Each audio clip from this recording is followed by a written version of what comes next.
Aucune expérience, aucun récit de vie n'est plus valable qu'un autre. Je ne voulais pas que ce soit retranscrit dans l'excès, mais je ne voulais pas que ce soit pas assez retranscrit. Je voulais qu'il soit juste, qu'il soit présenté de manière juste au monde. Donc je vous souhaite une bonne écoute, une bonne vidéo, et je vous vois dans la prochaine. Salut. Hello, moi c'est Héloïse, j'ai 36 ans, et je suis actuellement invalide pour handicap. J'ai commencé à me masturber très jeune car il faut remettre dans le contexte mon addiction.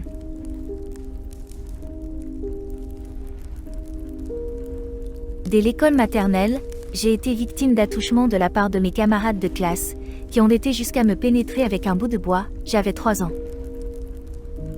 Dès ce moment-là, j'ai commencé à avoir un rapport assez conflictuel avec la masturbation.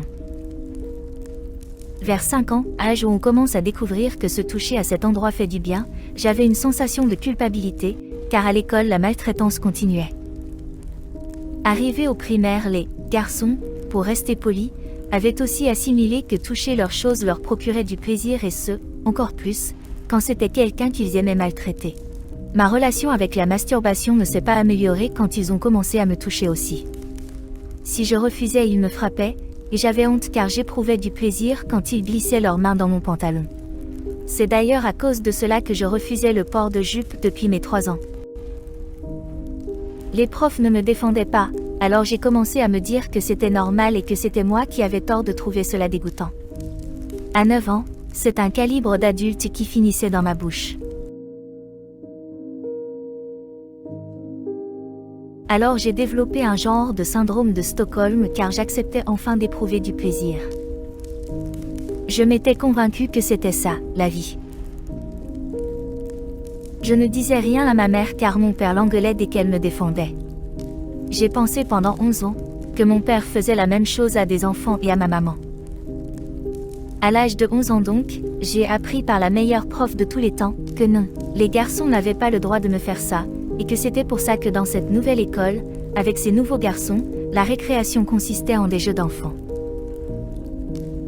À 11 ans, j'ai appris que tout ce que je pensais avoir acquis sur les relations humaines durant l'enfance était biaisé.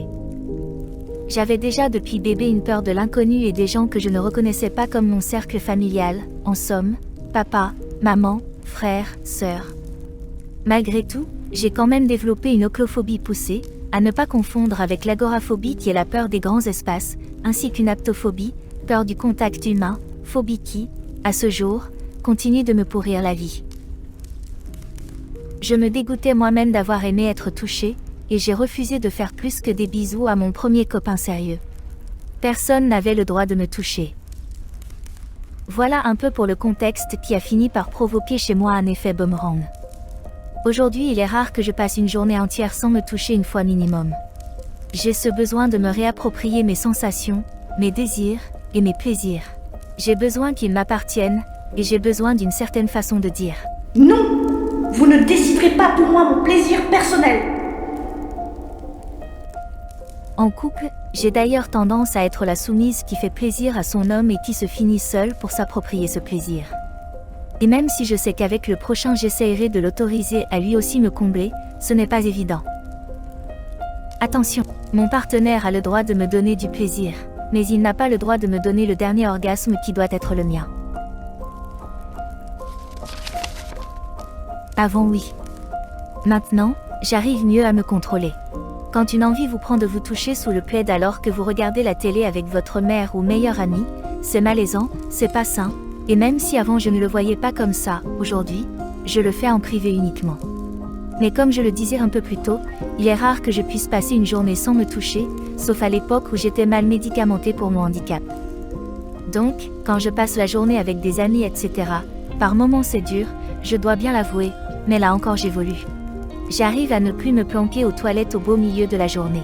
Je suis capable d'attendre le soir, et de ne plus y penser de la journée. Des fois je me surprends à être si fatiguée, que, caresse il y aura obligatoirement, mais pas nécessairement jusqu'à l'orgasme. Mais avant tout ce que j'aimerais réussir pour un couple serein, c'est de ne plus avoir ce besoin d'éprouver du vrai plaisir pour faire un pied de nez à mon passé. Je ne saurais pas l'expliquer vraiment. Juste qu'une part de moi a besoin de masturbation, ou de sexe à deux, pour dire merde au passé. Et j'aimerais enfin réussir à prendre mon copain dans mes bras, et que ce soit nous deux et rien que nous deux.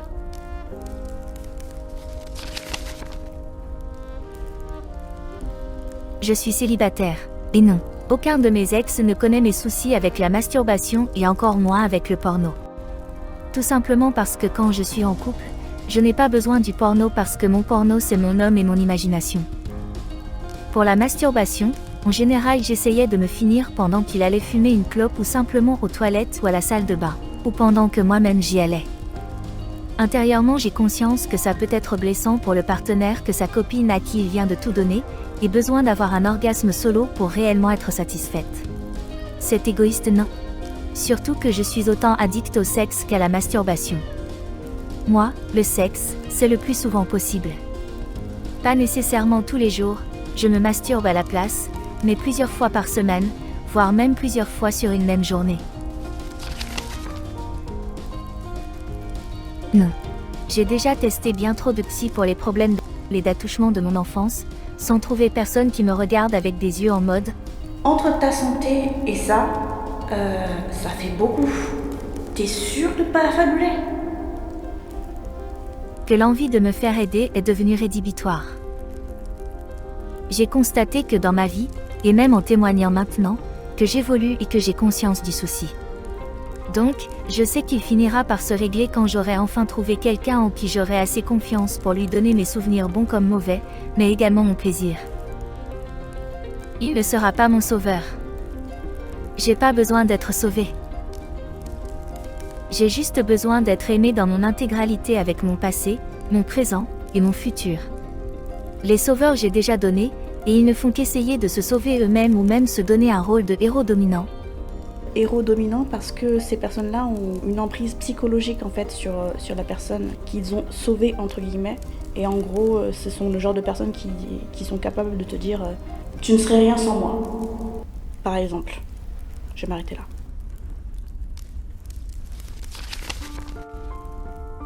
Le porno oui, je peux m'en passer facilement. J'ai déjà été plusieurs années sans me connecter sur un site. En ce moment, j'y retourne car j'ai plus grand chose à imaginer. Je pars du principe que fantasmer sur quelqu'un de célib c'est ok. Mais à partir du moment où il est en couple, je ne sais plus à l'imaginer, car je trouve ça malaisant vis-à-vis de son couple, même s'il l'ignore. Je m'imagine pas aller manger chez mon ancien crush qui veut me présenter sa chérie. Oui, j'ai encore des ex en amis, ou des amis sur qui je fantasme. Et m'être masturbé en pensant à lui juste avant je trouve ça malaisant à souhait. La masturbation ? J'ai jamais essayé de m'en passer, j'en ai pas envie. J'ai passé un an sans me toucher, quasiment, parce que les rares fois où j'essayais, je ne ressentais rien à part le vide. Mais le manque, lui, était là. En fait, c'était à cause de mon traitement. Au moment où on l'a arrêté, et que je m'en suis sevrée, ma libido est revenue. Non, je n'en ai pas besoin plus que de raisons, car comme expliqué plus tôt, j'arrive enfin à les canaliser par moi-même quand je ne suis pas en situation propice.